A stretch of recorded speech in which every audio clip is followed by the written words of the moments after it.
Happy October, witches! My name is Becky and I like to read. I am super excited for this video. I am collaborating with a few of my other lovely fellow booktubers to bring you all witchy book recommendations. We will all be posting witchy book recommendations today, so I will have all their channels tagged down below and their individual recommendation videos linked down below as well, so be sure to check all of them out. They are all lovely people, and I cannot thank them enough for wanting to participate in this collaboration with me. I have such a small channel, so anytime I reach out to other booktubers or something wanting to like collaborate, I'm always just amazed when they say yes to me. So thank you to everyone who agreed to do this with me today. I love witchy books. I am somebody who's always been fascinated with witch history. Fun fact, my very first Halloween as a baby, my mother dressed me up as a witch. So that was a good omen right there for her. I have 7 witchy book recommendations for you today, and they all range from historical to fantasy to historical fantasy. So I hope you like those. If not, you can check out some of my other collaborators' videos down below. They all read a wide variety of genres, so you are sure to find a witchy book that will suit your taste. To start off, I am going to recommend you a book that I recently just listened to on audiobook, and that is Garden Spells. This is a contemporary, very light fantasy story about the Waverly sisters. One of the Waverly sisters is escaping a very abusive relationship, and she returns to her childhood home where she hasn't been in years to try and provide her daughter with a more stable and safe environment to thrive. And when she gets there, she isn't exactly welcomed home by the community with open arms. Meanwhile, her other sister has lived in this house surrounded by all these magical things her entire life, but she doesn't want to welcome anybody into her life because she's afraid that if she does, they will leave her, because everybody who's ever been important to her has left her in some capacity. I loved all the characters, even down to the side characters. I loved the sister relationship, and I loved that the magic involved in this story is something that you could actually picture being believable magic. I would compare this to Practical Magic by Alice Hoffman, but if you're like me and read Practical Magic and found it just a little bit boring, definitely check out this one because I enjoyed this one so much more.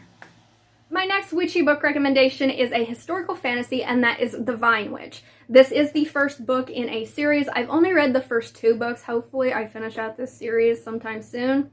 But I really enjoyed this book. This is the story of a witch named Elena who has been cursed into the body of a frog.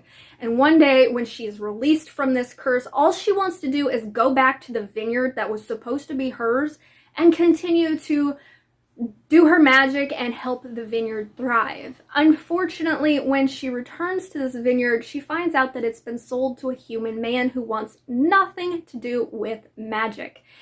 And while he lets Elena work there, he forbids her from doing anything with magic. He thinks he can make his vineyard thrive through science. But through working together and getting to know one another, they do form a relationship. Meanwhile, Elena is trying to figure out who cursed her and why. This is the first book that I read that actually included a witch doing like magic with wine and beverages of some sort. So I thought that was really interesting. I liked the setting. I liked her relationship with her love interest. It was very sweet. This is a very no smut book. There is no smut in this book. So if you're somebody who likes your high smut, you won't like this, but I just thought it was a really sweet story. So definitely check this one out if you like your historical fantasies. My next witchy book recommendation is a completed series, one that I actually completed myself, and that is the Death and Destiny series by N.D. Jones. This is about a very powerful fire witch named Sonora and her werecat familiar who are prophesized to bring about the end of the dangerous water witches. I really enjoyed this story because it involves not only Egyptian mythology, which is one of my favorite things ever, but just African mythology in general.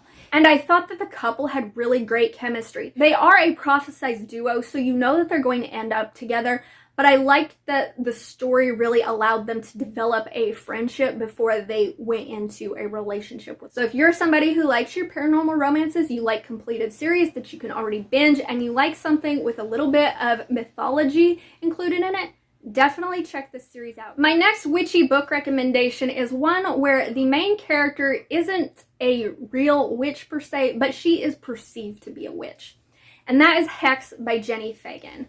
This is a very short 100-page story, so it is a very quick read. But this is actually based on a real woman within history, Gillis Duncan. She was a young woman who lived in Edinburgh, Scotland, who was condemned for witchcraft. And in this story, we meet a woman named Iris who has come from the future to just be with Gillis in her final hours, to offer her comfort and to hear her side of the story. Once I finished the book, I went and I did some Google searching on Gillis Duncan to hear her story. And it made the events within this book much more realistic and much more emotional for me to read. I liked the little small dash of fantastical that was weaved into the story with the crow familiar and the time travel. I thought that was a nice little added element. And I think if you're somebody who likes historical fiction, if you're interested in witch history, if you're interested in Edinburgh history, you would really enjoy this book. And like I said, it is a quick read. My next witchy book recommendation is another adult sort of historical mythology retelling, and that is The Witch's Heart by Genevieve Gornichek. This is a retelling of Angrboda, who is one of Loki's wives. She is a witch within Norse mythology who is pretty much shunned from the Norse mythos by Odin because she refused to tell him what the future held.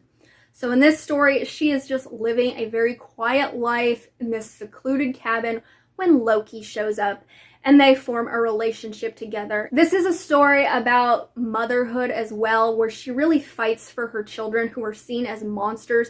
And I loved that these characters that I was kind of familiar with within Norse mythology, but not really, I got to learn more about them and I got to see them in a different light, and it really brought humanity to these characters. I loved Angrboda's character. She was so fierce, so protective. I do think she should have done away with Loki way before she did, because that man did her wrong. He was such a bastard.